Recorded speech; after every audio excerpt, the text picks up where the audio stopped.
Wyoming Territory, July 1879. The baby was already crying when she slipped into the back of the wagon barefoot, breathless, and shaking so hard she could barely keep hold of him.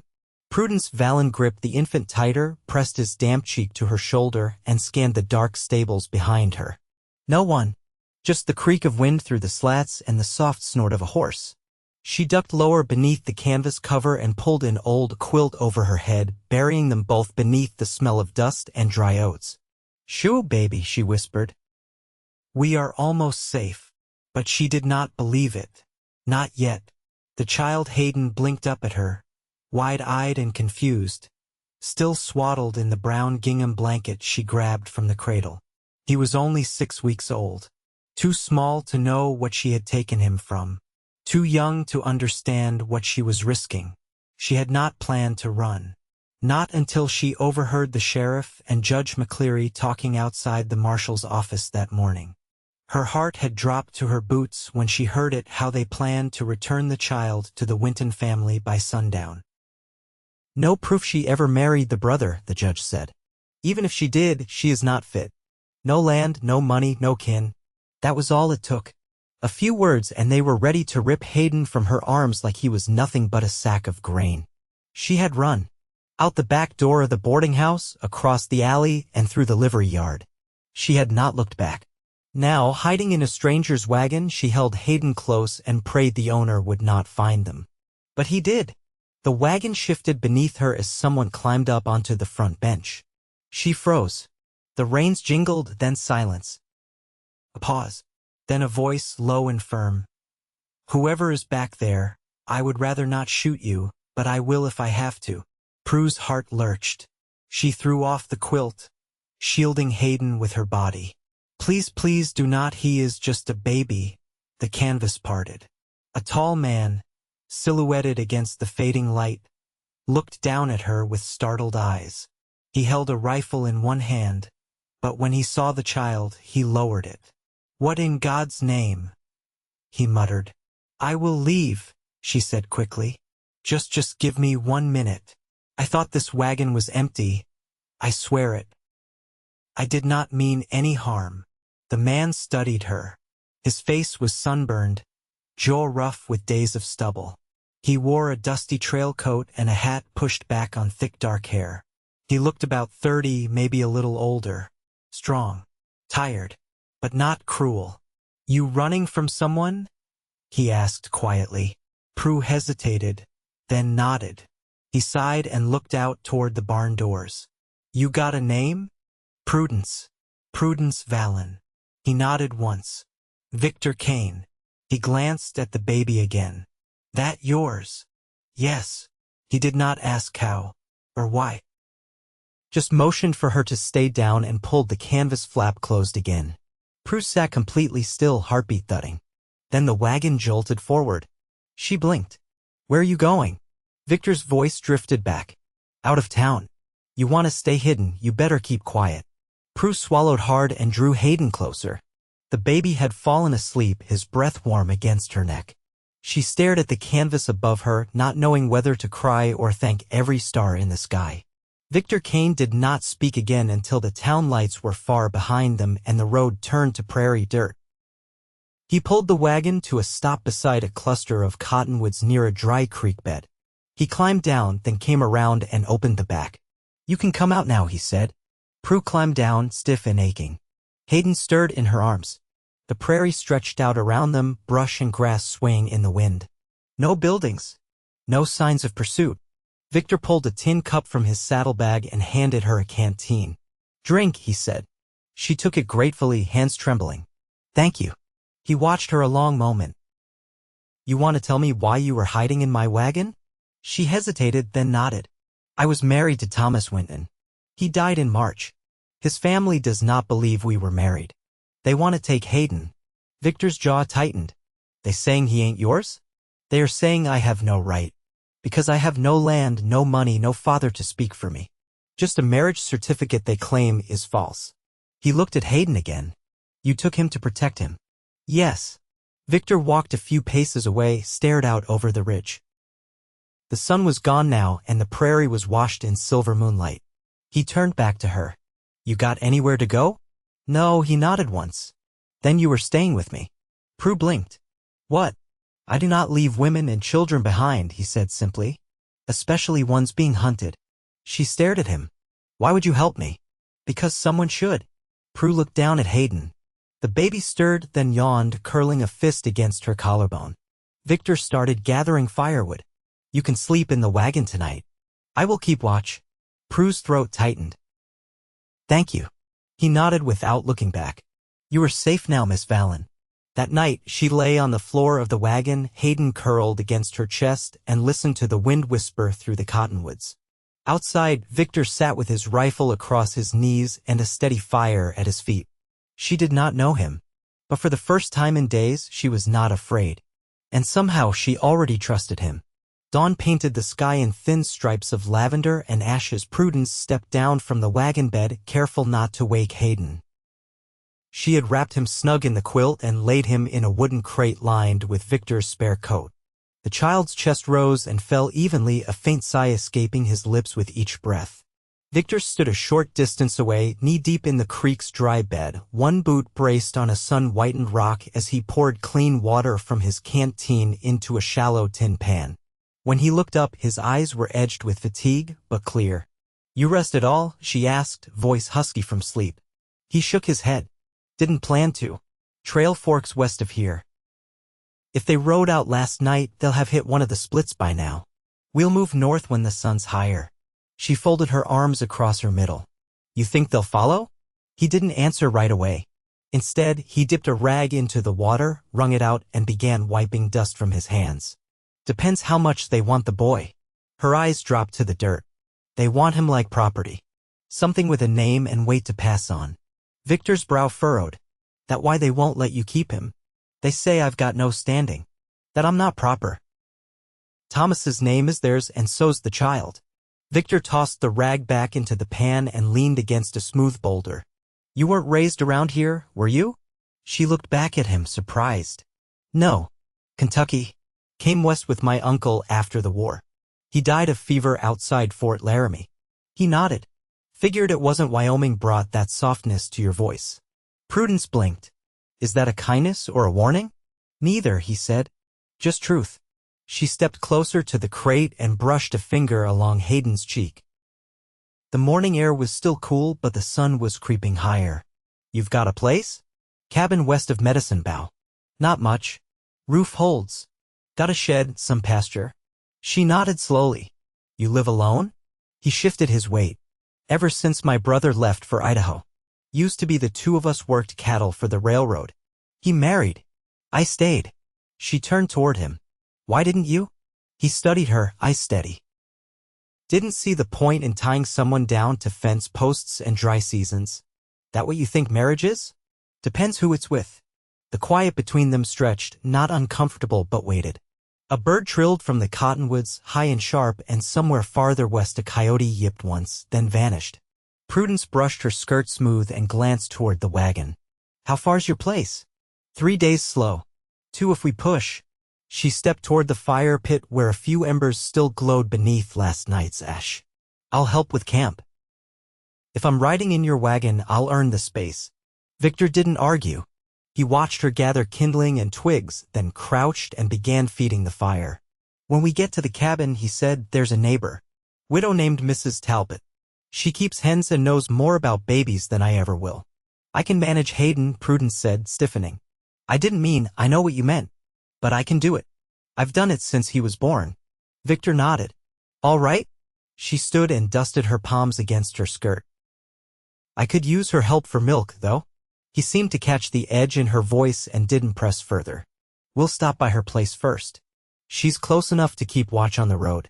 If anyone comes asking, she'll warn us. They ate in silence, hardtack softened in hot water and a strip of dried beef Victor tore in half. Prudence chewed without complaint, eyes on the horizon. Hayden woke as they packed, his small cries muffled against her chest as she lifted him into her sling. Victor handed her a folded square of cloth. Shade for the boy. Sun's heavy by noon. She took it, fingers brushing his. Thank you. He climbed onto the wagon bench but didn't pick up the reins right away. You sure you want to keep going with me? She looked up at him, chin set. There's nowhere else. He nodded once, then clucked to the team.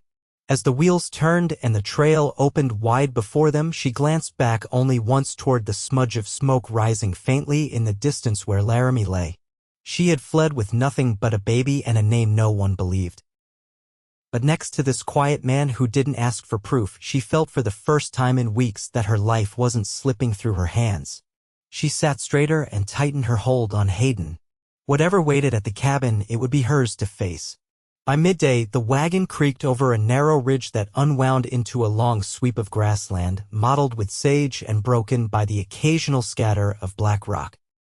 Prudence remained seated behind Victor, one hand steadying the crate where Hayden lay wrapped against the heat, his eyes blinking lazily beneath the square of shade cloth she tied from the wagon bows.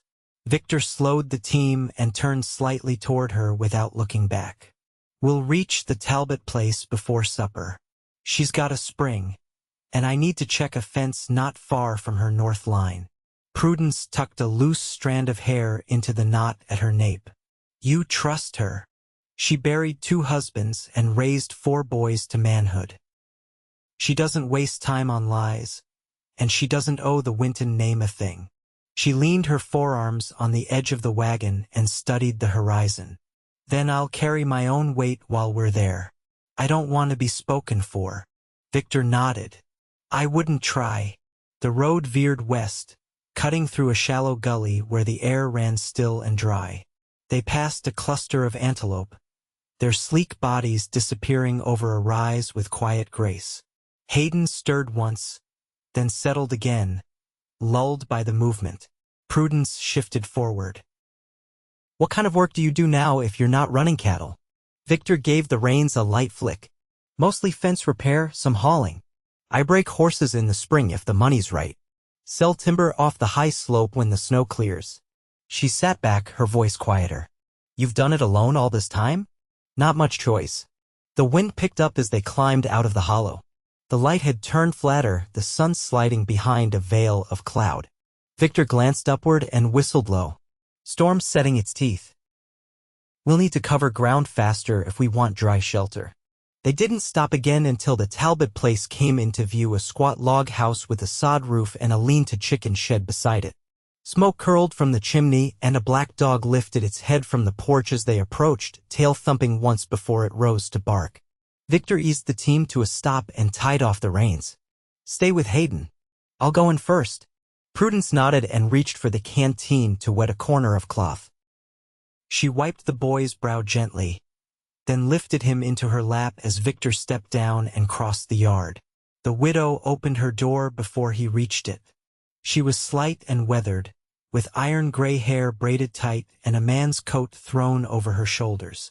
They spoke for a moment.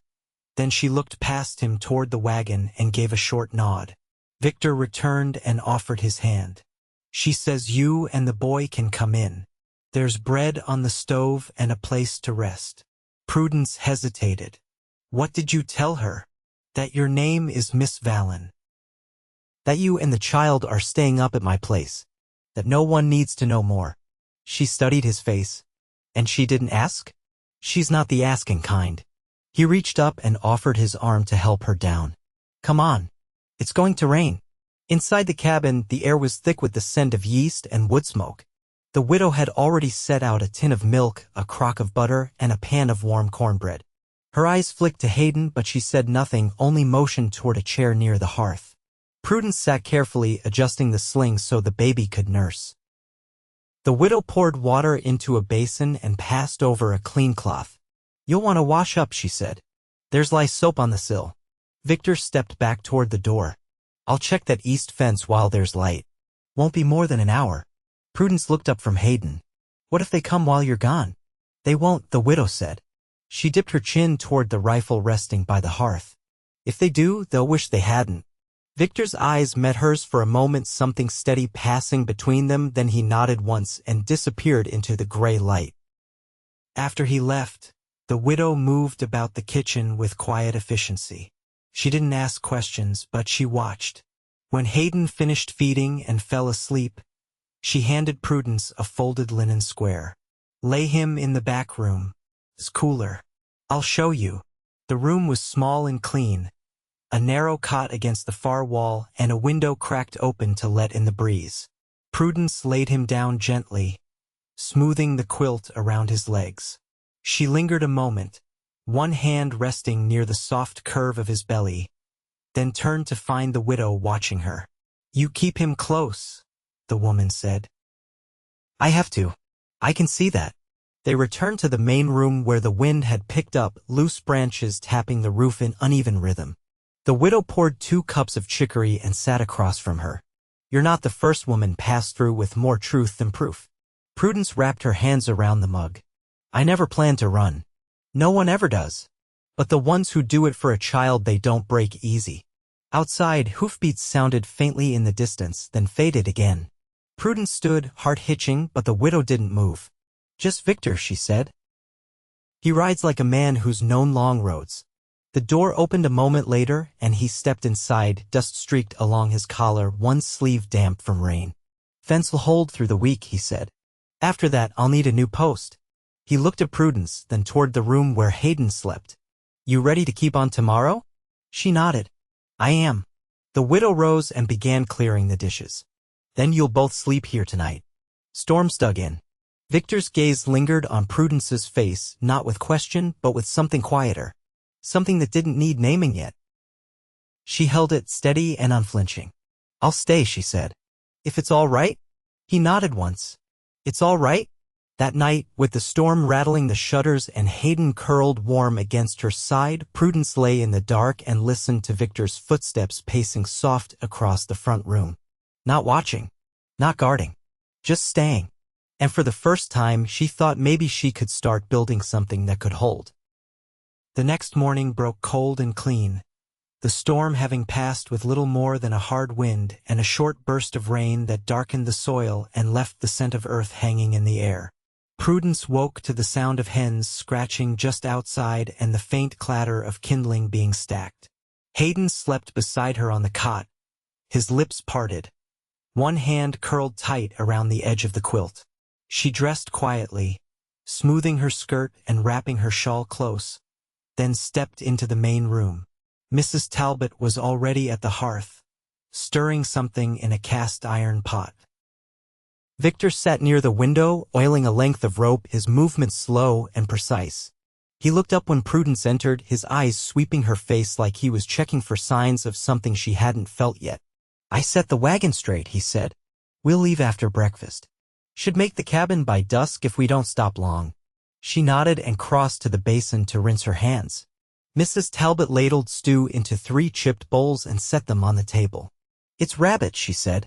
"Caught just after the rain. Can't get fresher." They ate without hurry, the only sounds the scrape of spoons and the dull thump of the dog shifting beneath the table. When they finished, Victor stood and reached for his coat. "He's still sleeping?" he asked. Prudence nodded. "I'll bring him when we're ready."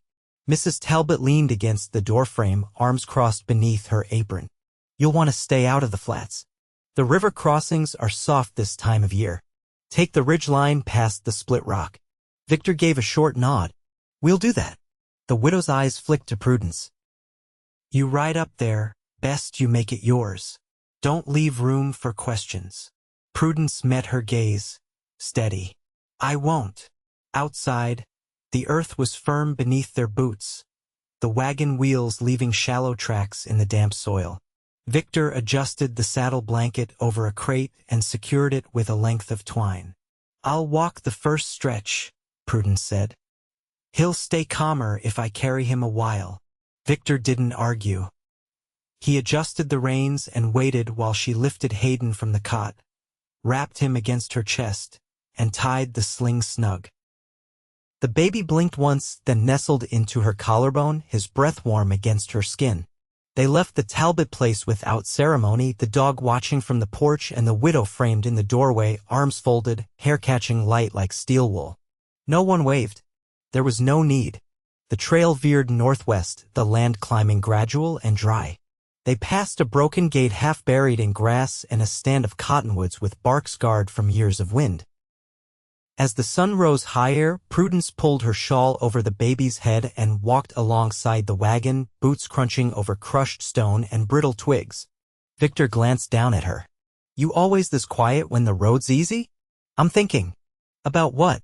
She shifted Hayden slightly. Whether I'll know what to do once we get there. He didn't answer for a long moment.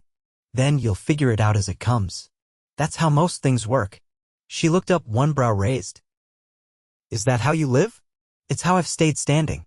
They walked in silence a while longer, the wind rising and falling with no pattern. After a time, Victor slowed the horses and stepped down, brushing dust from his coat as he walked beside her. You've had to make hard choices, he said, eyes on the trail ahead. But you didn't hesitate.